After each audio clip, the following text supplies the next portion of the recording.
Oh man, what a beautiful day. I went for a walk this morning. You know that crisp air first thing in the morning when it's about 13 degrees, and then you know by mid-afternoon it's going to be up to 26. There's not a cloud in the sky. Well, there is a couple of little ones over there, but you know what I mean. It's gorgeous. Tell you what, new starts, right? Let's talk about that for a second. Most people's new year begins in January. Mine, and I think most of yours as well, begins in August. The new Premier League season is the new year. And I think this Premier League season that we are about to embark and engage with this coming year is going to be absolutely insane. Arsenal have confirmed the signing yesterday of Viktor Gyökeres. Liverpool have signed Florian Wirtz. They're also looking and pursuing Rodrygo. They've been looking at Alexander Isak. Man City have got Ryan Cherki, who could well be the rebirth of Eden Hazard. And as much as I don't want to admit it, I think he's going to absolutely tear up the Premier League. Chelsea, we've got Esteval Willian. We've got future Ballon d'Or winner Cole Palmer. We are making serious moves in the transfer window, getting rid of dead wood. Enzo Maresca off the back of 2 trophies in 2 months. Chelsea are going to be there. Liverpool, they are moving mad. Luis Diaz could go to Bayern Munich as a response.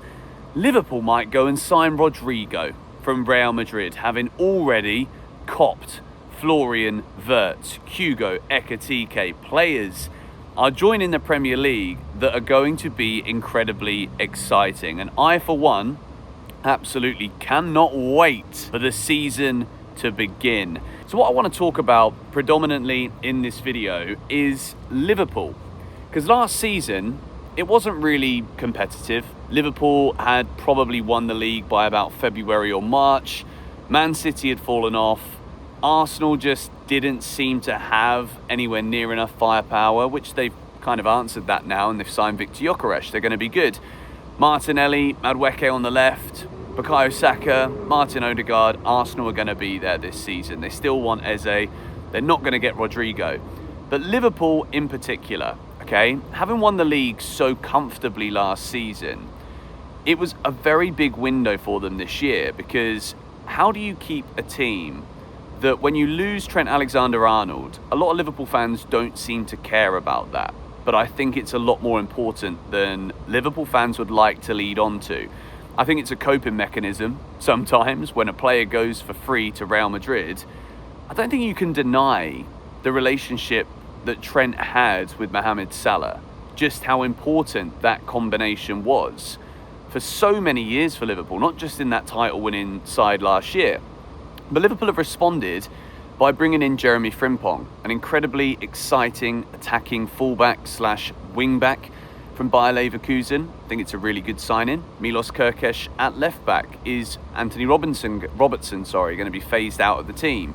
Kerkez, and again, another fantastic young Hungarian left back who was brilliant last season at Bournemouth. Florian Wirtz, another player from the Bundesliga, £100 million plus, £300,000 a week plus.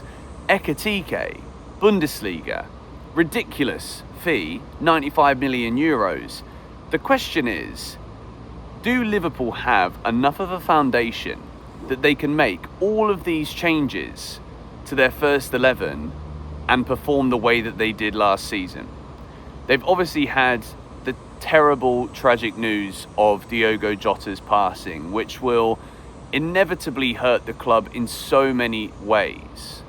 But also, as much as it's very difficult to even begin this conversation at any point, it has to be said, they've brought in some very quality attacking players to reinforce that attack this season. And I think for a club like Liverpool, with an incredibly passionate fan base, I think, as horrible as it is, it will unify and unite this team to be even more motivated than ever to win a back-to-back Premier League title, something that Liverpool have not done in the Premier League era. And I think the quality that they've brought in, when you're spending that much money, it absolutely must succeed. Liverpool are obviously going to be planning for the future beyond Mohamed Salah, even though at some points 6 months ago, it was possible that Salah wasn't even going to remain at Liverpool. And I think this year, instead of reacting to Mo Salah leaving when he does leave, Liverpool have decided, you know what, we're not going to wait for Mohamed Salah to leave this club.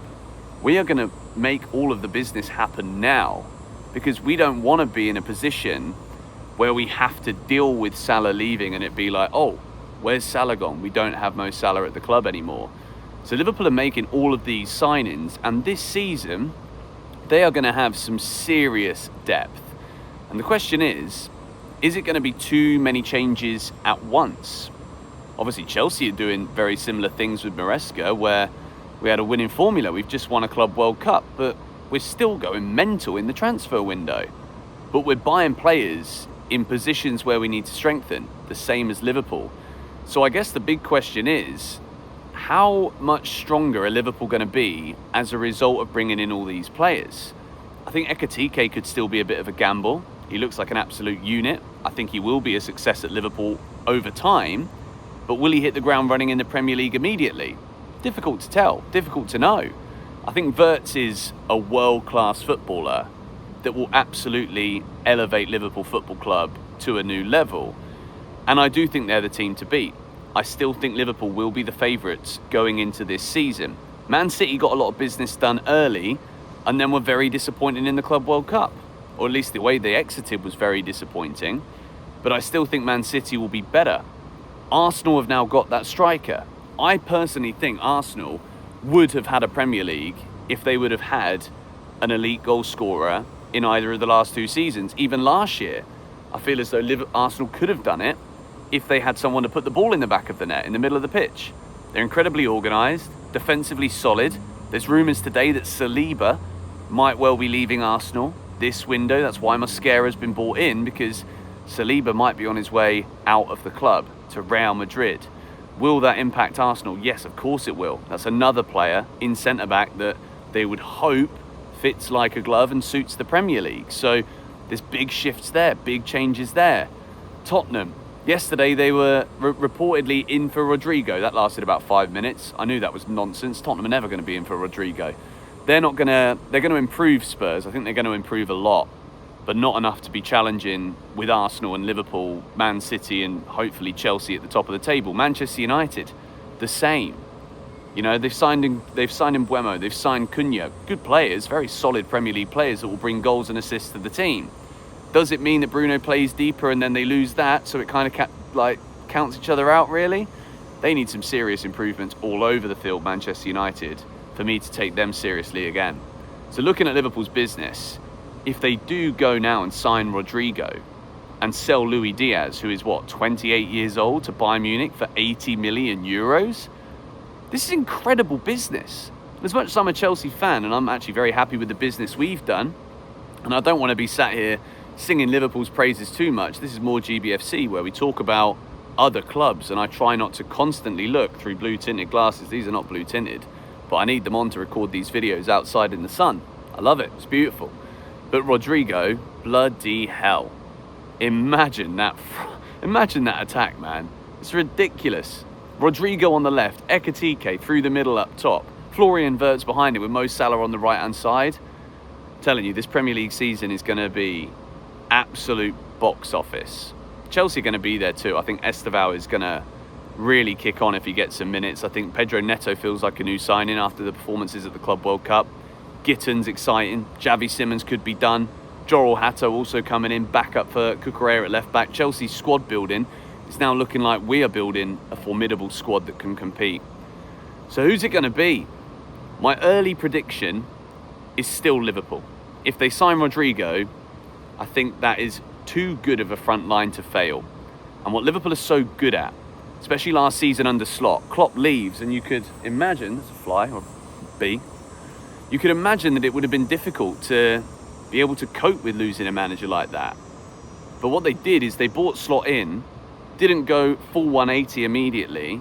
Definitely Arne Slot put his imprint on that team very quickly, which is why he deserves so much credit. But now, these signings just elevate them further. And I think we will see more of an Arne Slot image on this Liverpool team moving forward for the future. So, credit to Liverpool. They've looked at this window, having not spent anything last year, and thought, we need to double down now. We're the champions, but do we want this to be a flash in the pan title? Do we want to let City and Arsenal, Chelsea and all of the others straight back in for it? Absolutely not. It's active, not reactive from Liverpool, and I think it's fantastic business what they've done so far, all over the field, and moving forward, bloody hell. Can't say that I don't think it's great, because I think it's going to be very, very good this season, but it's going to be competitive. That I can tell you for free. But anyway, let me know your thoughts on this today. Just wanted to kind of touch base on what Liverpool are doing right now. This isn't my overall Premier League prediction, but if I was to make a call at this point of the transfer window, I think Liverpool are going to win the league again. Let me know your thoughts in the comments down below. I'll see you in the next one.